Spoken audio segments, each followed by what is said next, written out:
कुछ ऐसा हो रहा है जिसे देखकर ज़ेलेंस्की बुरी तरह से बौखला गए हैं। इधर रूस ने यूक्रेन के खार्किव इलाके में हमले इतने तेज कर दिए हैं कि यूक्रेनी सेना को समझ नहीं आ रहा कि रूस पर पलटवार करें या फिर रूस पर हमला करें। अब ऐसे हालात में बौखलाए ज़ेलेंस्की ने सीधे रूस की राजधानी मॉस्को पर हमला करने के लिए अमेरिका को ही धमकियां देना शुरू कर दिया है।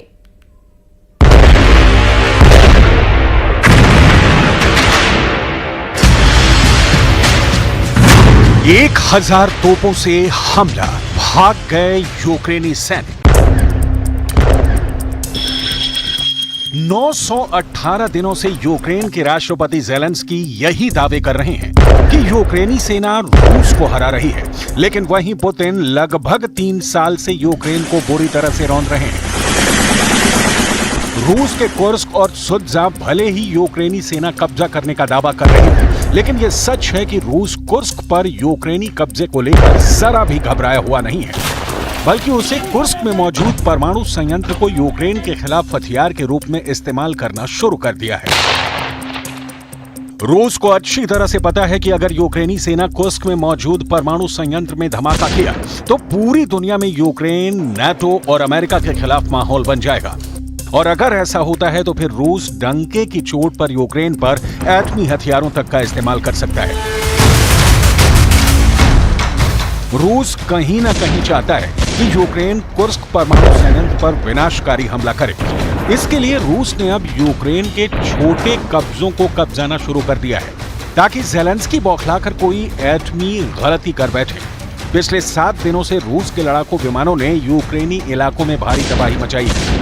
यहां तक कि रूस की मिसाइलों और तोपखानों ने पूर्वी यूक्रेन को तबाह करना शुरू कर दिया है। जरा देखिए, 1000 तोपों से हमला करके रूसी सेना ने यूक्रेन के डोनेत्स्क क्षेत्र में किरोवा कस्बे पर क्या दावा किया है। रूसी रक्षा मंत्रालय ने दावा करते हुए कहा है कि उसकी मिसाइलें और तोपखानों ने पूर्वी यूक्रेन के डोनेत्स्क क्षेत्र पर भीषण हमले किए हैं। 7 दिन से चल रही खूनी जंग में डोनेत्स्क क्षेत्र के किरोवो इलाके पर कब्जा करने का दावा रूसी सेना ने किया है। В результате активных действий подразделений группировки войск «Центр» освобождены населенные пункты Орловка, Камышевка, Николаевка и Новожеланная Донецкой Народной Республики. Нанесено поражение формированием 7 механизированных, 2 егерских, воздушно-десантной, штурмовой бригад Вооруженных сил Украины, 2 бригад теробороны и штурмовой бригады «Людь» Национальной полиции Украины. Отражены 50 контратак подразделений Вооруженных сил Украины.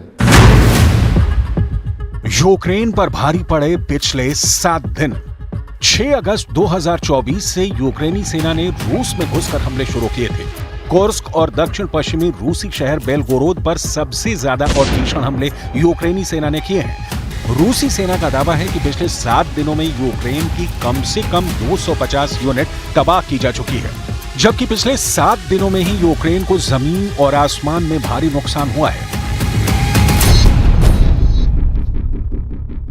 रूस का यह भी दावा है कि महज एक ही दिन में 455 यूक्रेनी सैनिकों को रूसी सेना ने मार गिराया है, जबकि 6 अगस्त से अब तक यूक्रेन के 6600 सैनिक और 70 से ज्यादा टैंक तबाह हो चुके हैं। यूक्रेनी राष्ट्रपति वोलोदिमीर ज़ेलेंस्की के कार्यालय ने दावा किया है कि पिछले 7 दिन में रूस ने उस पर 400 से ज्यादा मिसाइलें दागी हैं, जबकि 26 अगस्त दिन सोमवार को यूक्रेन के top pilot colonel Alexei moonfish जिस वक्त रूसी मिसाइलों को तबाह करने के लिए F-16 फाइटर जेट से हमला कर रहे थे, उस वक्त उनका F-16 जंग के मैदान में तबाह हो गया।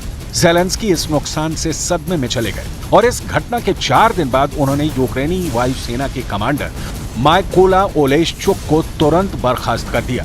हैरानी की बात तो यह है कि यूक्रेनी सेना के कमांडर इन चीफ जनरल ओलेक्जेंडर सिरिस्की ने खुद माना है कि कुर्स्क में हमला करना यूक्रेनी सेना के लिए एक जुआ था। ओलेक्जेंडर सिरिस्की कहीं ना कहीं इस हकीकत को मानने के लिए मजबूर हो गए हैं कि कुर्स्क में यूक्रेनी सेना का ऑपरेशन फेल हो गया है। Нагнетание и еще один шаг к серьезному конфликту в Европе и глобальному конфликту. Им это нужно? Ну, пожалуйста. Мы все равно будем делать так, как мы считаем нужным, вне зависимости от того, кто находится на территории Украины. 109 मोर्चों पर जंग, रूस ने मचाई तबाही। रूस के रक्षा मंत्रालय के मुताबिक उसकी सेना ने डोनेस्क क्षेत्र के किरोवो गांव पर कब्जा कर लिया है। यह पूरा इलाका लगभग 52 वर्ग किलोमीटर में फैला है। इधर यूक्रेन की रक्षा पंक्ति हमलों का सामना करते हुए आगे बढ़ रही है। यूक्रेनी सेना का दावा है कि वो रूसी सेना के साथ 109 मोर्चों पर भीषण जंग कर रही है, जबकि रूसी रक्षा मंत्रालय का दावा है कि उसने पिछले 24 घंटों में खार्किव, डोनेस्क, जापोरेजिया, खेरसोन में यूक्रेनी सेना को पूरी तरह से रौंद कर हरा दिया है।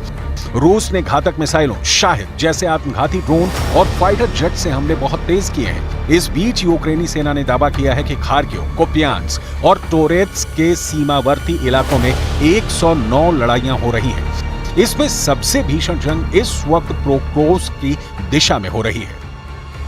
Сьогодні говорив з головкомом, Покровський напрямок, найбільше штурмів, не просто також на Краматорському, Торецькому, Куп'янському напрямках, майже 200 боїв щодобово по всьому фронту. І найважливіше зараз завдати окупанту максимальних втрат та відповідати на всі російські удари. अब तक रूस की मिसाइलों और ड्रोन्स ने कीव, विन्नेतिशिया, झीटोमिर, खेमेलनित्स्की, देनप्रोपेट्रोव्स्क, पोल्टावा, निकोले, किरोवाग्राद और ओडेशा के इलेक्ट्रिकल सब स्टेशन को निशाना बनाया है।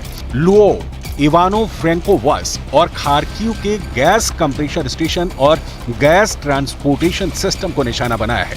इसके अलावा कीव और देनप्रोपेट्रोव्स्क के इलाके के एयरफील्ड और हथियार डिपो को टारगेट किया गया है। रूस ने दावा किया है कि उसकी मिसाइलों और ड्रोन्स ने सटीक निशाना लगाया है। यूक्रेन के कम से कम दर्जन भर हथियार डिपो में उड़ाए जा चुके हैं। रूसी रक्षा मंत्रालय ने यहां तक दावा किया कि यूक्रेन को कुर्स्क में काफी नुकसान हुआ है।